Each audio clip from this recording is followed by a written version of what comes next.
ಒಂದು ಜೈಲ್ಖಾನೆ ಪಕ್ಕದಲ್ಲಿ ಒಂದು ರೋಡ್ ಬರುತ್ತೆ, ಅದು ಆಸ್ಪತ್ರೆ ಕಾಂಪೌಂಡ್ ಒಳಗೆ ಅದಾದ್ಮೇಲೆ ಇನ್ನೊಂದು ಬಿಜಿಪಳ್ಳಿ ಅಂತ ಹೌಸಿಂಗ್ ಬೋರ್ಡ್ ಒಂದು ರೋಡ್ ಹೋಗುತ್ತೆ.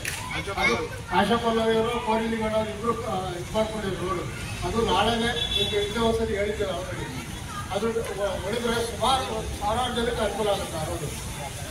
ನಿಮ್ಗೆ ಈಗಲೇ ತೋರಿಸ್ತೀನಿ ಆ ರೋಡ್. ಅದು ನಾವು ಅಲ್ಲೆಲ್ಲ ಕಾರ್ ಹಾಕಿದ್ವಿ. ನೀವು ಕಾರ್ ಕಸಕ್ಕೆ ನಮ್ಮ ಹೆಲ್ತ್ ಇನ್ಸ್ಪೆಕ್ಟರ್ ಬಂದು ಫೈನ್ ಹಾಕಿದ್ದಾರೆ. ಯಾವಾಗ ಬರ್ತಾರೆ ಅಂದರೆ 11 ಗಂಟೆ ನಾವು ಬರ್ತೀವಿ, 12:30 1 ಗಂಟೆವರೆಗೆ. ಬಟ್ ಆ ಟೈಮಿಗೆ ಬಂದು ಯಾರು ಕಸ ಹಾಕಲ್ಲ. ನಾವು ಟೀಮ್ ಇರೋದು night patrolling, but morning times ಹೇಳ್ತಿದ್ದು ನಮ್ಮ ನೈಟ್ ಪ್ಯಾಟ್ರೋಲಿಂಗ್ ನಾವು ಸ್ಟಾರ್ಟ್ ಮಾಡಿರೋದು. ನೈಟ್ 8:30 ಇಂದ 12:30 1ವರೆಗೂ ನೈಟ್ ಪ್ಯಾಟ್ರೋಲಿಂಗ್ ಮಾಡ್ತಾರೆ. ಯೂಶಲಿ ಏನಾಗುತ್ತೆ, ಹೈವೇಸ್ ಅಲ್ಲಿ ಕಸ ಹಾಕ್ತಾರೆ, ಖಾಲಿ ಜಾಗದಲ್ಲಿ ಕಸ ಹಾಕ್ತಾರೆ. ಸೊ ರಾತ್ರಿ ಹೊತ್ತು 10:30 11 ಗಂಟೆಗೆ ಬಂದು ಕಸ ಹಾಕಿ ಹೋಗ್ತಾರೆ. ಅದಕ್ಕಾಗಿ ನಾವು ನೈಟ್ ಪ್ಯಾಟ್ರೋಲಿಂಗ್ ಅಂತ ಸ್ಟಾರ್ಟ್ ಮಾಡಿದ್ವಿ.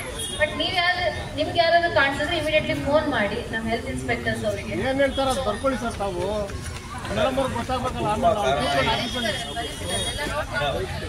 ತುಂಬ ಕಾರಣ ಏನಾಗ್ತಿರೋದಂದ್ರೆ 5ನೇ ಮುಖ್ಯ ರಸ್ತೆಯಲ್ಲಿ ಒಂದು ಹಳ್ಳ ಅಲ್ಲ, 2.5 ಅಡಿ ಹಳ್ಳ ಬಿದ್ದಿರೋದು. ಒಂದ್ ಕಡೆ ಹಳ್ಳ ಬಿದ್ದಿರೋದು, ಸುಮಾರು ಕಡೆ ಬಿದ್ದೈತೆ. ನಾವು ಬಂದು ಗಮನಿಸಿ ನೋಡಿ ಒಂದ್ಸಲಿ. ಇನ್ನೊಂದು ಬಾಂಬೆ ಬಿಲ್ಡಿಂಗ್ ರೋಡ್ ಐತಲ್ಲ, ನೀವು ಸ್ಕೆಚ್ ಮಾರ್ಕಿಂಗ್ ಹಾಕಿ ಎಲ್ಲ ಹೋಗಿದ್ದಾರೆ. ಒಂದು ಆಟೋ ಹೋದ್ರೆ ಇನ್ನೊಂದು ಆಟೋಕ್ಕೆ ತುಂಬಾ ತೊಂದರೆ ಆಗ್ತೈತೆ. ಎಲ್ಲ ಕಡೆ ಗಮನಿಸಿ ಕೊಟ್ಟಿದ್ದಾರೆ, ನೋಡಿ ಮಾಡಬೇಕು. ಬಾಂಬೆ ಬಿಲ್ಡಿಂಗ್ ಒಂದು, 5ನೇ ಕ್ರಾಸ್ ಒಂದು, ಸ್ಲ್ಯಾಬ್ ಮತ್ತು ಕಸೂರು ಮತ್ತೆ ರೋಡ್ 5ನೇ ಕ್ರಾಸ್ ಇದೆ.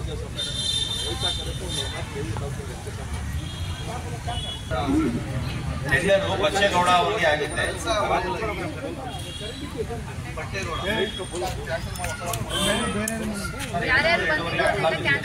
ಒಂದ್ ಕಡೆ ಅಲ್ಲ ಸುಮಾರು ಕಡೆ. ಮತ್ತೆ ಕ್ಲೋಸ್ ಮಾಡಿದ್ವಿ, ಶಾರ್ಟ್ ಕ್ಲೋಸ್ ಮಾಡಿ ಆಟೋ ಹೋದ್ವಿ.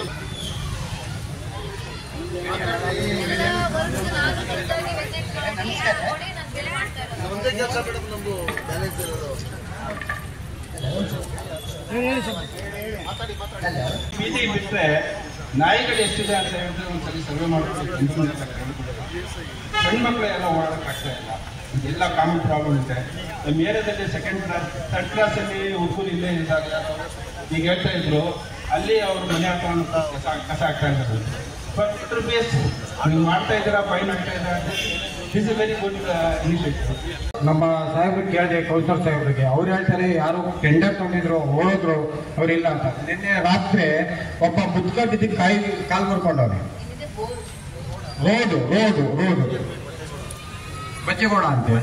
ಬಟ್ ಆ ಥರ ಪ್ರಾಬ್ಲಮ್ ಎಲ್ಲ ದಾರಿ ಆಗಿ ನಮ್ಮ ರೋಡ್ ಯಾಕೆ ಆಗಿಲ್ಲ ಅಂತ ನಮ್ಮ ಸಮಸ್ಯೆ. ನೀವು ಬೇಕಾದ್ರೆ ಬಂದು ನೋಡಿ. ಇದು 4ನೇ ಕ್ರಾಸು ಪಕ್ಕದ್ದೇ 5ನೇ ಕ್ರಾಸು ಈ ಥರ ಆಗಿದೆ. ಅಂದರೆ ನೀವು ಬಂದು ಒಂದ್ಸಲಿ ವಿಸಿಟ್ ಹಾಕಿ ನೀವು ತಿಳ್ಕೊತೀರಾ, ನೀವು ಯಾವ ಥರ ಓಡಾಡ್ತೀರಾ, ಹೆಂಗಿರ್ತೀರಾ ಅಂತ ನೀವೇ ಒಂದ್ಸಲಿ ನೋಡಿ ಮೇಡಮ್. ಇದು ಎಲ್ಲರೂ ಹೇಳ್ತಾ ಇದ್ದಾರೆ, ನೀವು ಹೇಳಿದ್ದೀರಾ ಆಗಿದ್ದಷ್ಟು ಬೇಗ ಇಳಿಸಿದ್ರೆ ಒಳ್ಳೆತನ. ಅದು ಇಲ್ಲಾಂದ್ರೆ ನಿಮ್ಮ ಮಕ್ಕಳು ಇದ್ದಾವೆ, ನಮ್ಮ ಮಕ್ಕಳು ಇವೆ. ಮೊನ್ನೆ ತಾನೇ ನಮ್ಮ ಅಣ್ಣನ ಮಗು ಕಚ್ಚಿ ಗೌರ್ಮೆಂಟ್ ಆಸ್ಪತ್ರೆಗೆ ಚಿಕಿತ್ಸೆ ಮಾಡಿಸ್ತಾ ಇದೀವಿ. ಇಲ್ಲೊಂದು ಹುಡುಗ ಕೂತವನೆ, ಇಲ್ಲಿ ನೋಡಿ ಈ ಮಗುಗೆ ನಾಯಿ ಕಟ್ಟಿದೆ, 5ನೇ ಕ್ಲಾಸ್ನಲ್ಲಿರೋ ಈ ಮಗುನು. ಅದಕ್ಕೆ ಏನು ಸಮಸ್ಯೆ ಅಲ್ಲ ಇದು? ಏನಾಗ ಸರ್ಕಾರ ಏನೋ ಪರಿಹಾರ ಕೊಡುತ್ತಾ? ಇಲ್ಲ ನಾಯಿಗೆ ನಾವು ಓಡಿದ್ರೆ ಒಳಗಡೆ ಆಗ್ತಿದೆ ಅಂತ ನೀವು ಹೇಳ್ತೀರಾ. ಆ ನಾಯಿಗೆ ನಾವು ಏನ್ ಮಾಡಬೇಕು?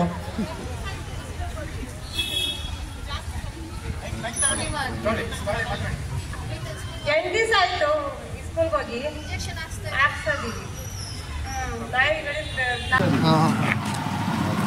ಎಮರ್ಜೆನ್ಸಿ ಮಾಡಿಸ್ತೀವಿ. ಹೋಗ್ಬಿಟ್ಟಿತ್ತೆ ಒಳಗಡೆ ಎಲ್ಲ.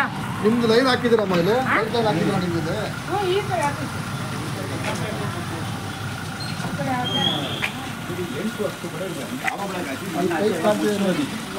ಪೈಪ್ ಇದೆ ಅಲ್ಲಿ, ಟಾಯ್ಲೆಟ್ ಪೈಪ್ ಬಂದಿದೆ ಇಲ್ಲಿ, ಅದಕ್ಕೆ ಎಲ್ಲ ಕುತ್ಕೊಂಡ್ಬಿಟ್ಟಿದೆ. ಎಲ್ಲ ರೋಡ್ನಲ್ಲಿ ಈ ಕಡೆ ಹಾಕಿಲ್ಲ, ಎಲ್ಲ ಕಡೆ ಹಾಕಿದ್ರು, ಈ ಕಡೆ ಇದೇ ಹಾಕಿಲ್ಲ. ಇದೆಲ್ಲ ಆಗೋಗ್ಬಿಟ್ಟಿತ್ತು. ಮತ್ತೆ ಹೇಳ್ದಂಗೆ ಹೇಳ್ದಂಗೆ ಈ ಸಂದಿಗೆ ಮಾತ್ರ ರೋಡ್ ಇಲ್ಲ, ಸಂದಿಗೆ ಮಾತ್ರ ರೋಡು ಸ್ಟಾಪ್ ಮಾಡಿರೋದು ಇಲ್ಲ. ಈ ರೋಡಿಗಂತ ಎಲ್ಲ ನಾವು ಮಾಡಿಸಿದ್ದಕ್ಕೆ ಬೇರೆ ಕಡೆ ಎಲ್ಲ ನಡೀತು. ಬೇರೆ ವಾರ್ಡ್ಗಳಿದ್ದೆಲ್ಲ ಕೆಲಸನೇ ಸ್ಟಾಪ್ ಮಾಡಿದ್ರು, ಅವ್ರು ಮಾಡಲಿಲ್ಲ ಆ ಥರ.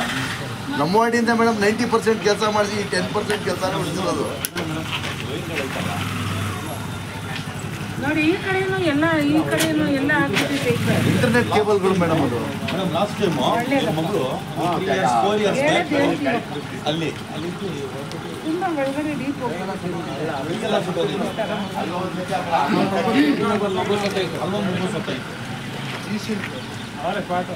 ಬೆಸ್ಕಾಂ